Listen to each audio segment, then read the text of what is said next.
محرم الحرام میں ضلع بھر کی امام بارگاہوں میں عقیدت و احترام سے مجالس کا سلسلہ جاری ہو گیا، جبکہ ضلع میں 1000 پولیس اہلکار یکم محرم سے امن و امان کو قائم رکھنے کے لیے ڈیوٹی سر انجام دے رہے ہیں۔ اوکاڑہ میں سیکیورٹی کے کس حد تک انتظامات کیے گئے ہیں، اسی حوالے سے جانتے ہیں افتخار پیرزادہ سے۔ جی افتخار پیرزادہ، کہیے گا کیا تفصیلات ہیں آپ کے پاس؟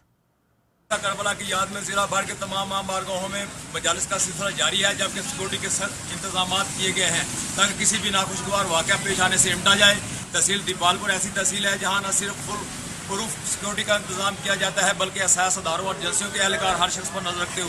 ہوئے ہیں، جس کی وجہ سے اس علاقہ کو خدا کی رحمت سے امن و امان حاصل ہے۔ 9 امام بارگاہوں پر اضافی پولیس تعینات کی گئی ہے۔ امام بارگاہوں سے 50 فٹ کے فاصلہ پر جامع تلاشی کے مختلف مراحل سے گزر کر عزاداروں کو جانا پڑتا ہے،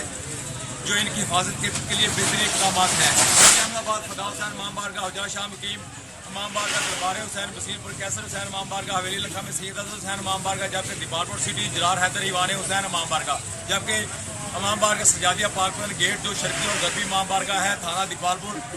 راغب حسین بٹی امام بارگاہ طلع کبور سید ضمیر حسین شاہ امام بارگاہ درمے والا 19 امام بارگاہوں پر 1000 کے قریب اہلکاروں کی ڈیوٹیاں لگا دی گئی ہیں، جو یکم محرم الحرام سے امن و امان کو قائم رکھنے میں اپنا کردار ادا کر رہے ہیں، جس میں تمام تھانوں کے ایس ایچ اوز اور پیشہ ورانہ فرائض کے علاوہ اضافی ڈیوٹی دے رہے ہیں۔ جرائم کو کنٹرول کرنے کے ساتھ ساتھ ڈسٹرکٹ پولیس آفیسر اوکاڑہ دانش مندانہ حکمت عملی کے تحت امن و امان کو قابو میں رکھے ہوئے ہیں۔ تمام امام بارگاہوں کے داخلی اور